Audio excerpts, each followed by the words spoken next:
Hey guys, Jill here from Unbound Footprints. Today we're going to do a fun little activity that you can do with your small children, or elderly love to do it too. I did this as a kid with my family and I loved it, and I've done it every year since.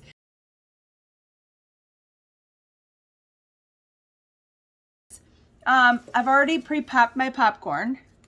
It is made on the stove without butter, without salt, without all the chemicals. It's literally a little bit of oil and popcorn. I just put it on and I shake it and it pops. Make sure you put a lid on it though. I also have some cranberries here. These guys are going to be the fresh cranberries. They're not frozen, they're fresh. So they smell amazing. Gotta get a good needle. So I have just like some needles here. The best kind of needle to use for this would be like a plastic canvas needle. It's sort of like this.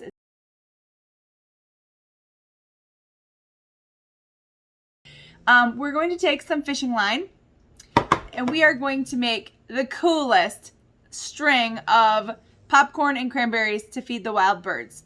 This time of year, normally we'd have a ton of snow, but here in Michigan, we've had some weird warm-ups and the snow comes and it's like 2 foot and then it just rains and wind and I just want snow. I need to get this done for my birds. So I took this piece of fishing line, just cut a hunk because you could make multiples of these. Okay, so on one end, you're gonna tie a knot, just a crazy knot. It doesn't have to be anything special.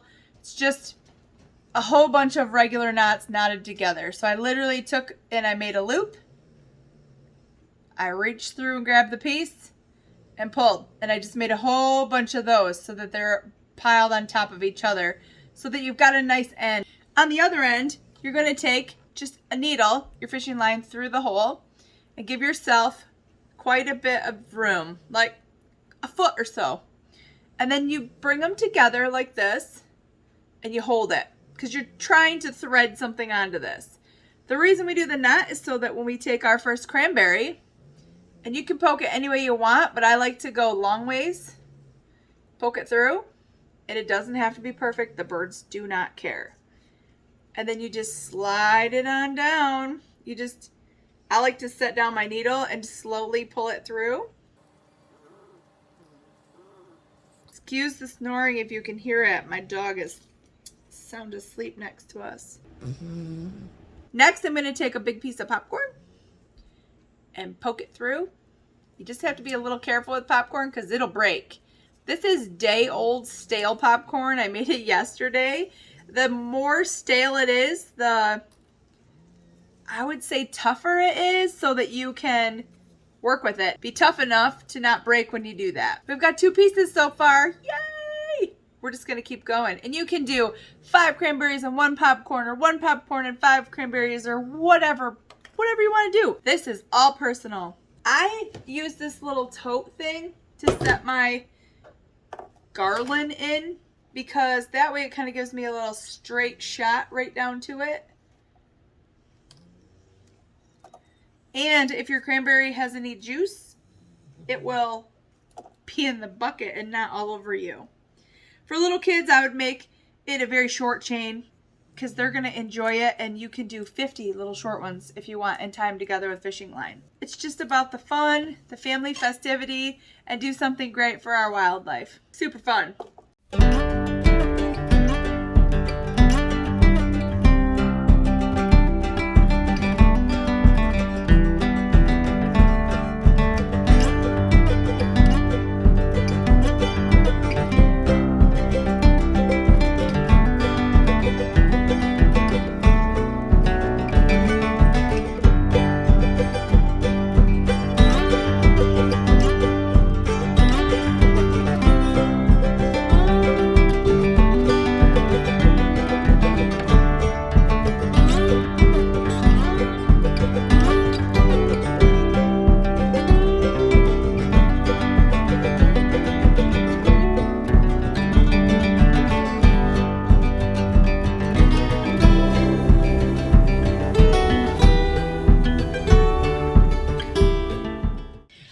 I forgot to mention that if you let gravity help you and you put this tote on the floor, the popcorn will just kind of fall down, so will the cranberries.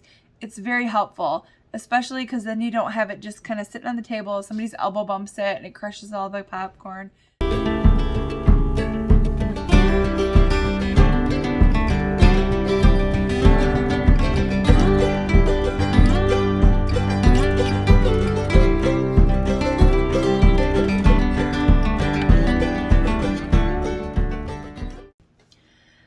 So that's how you do it. As far as on my tree in the house, there's no way I would do that. I have dogs and they would eat it. So, and as the cranberries start to kind of age, they do drip a little bit of juice, but they're sticky nonetheless.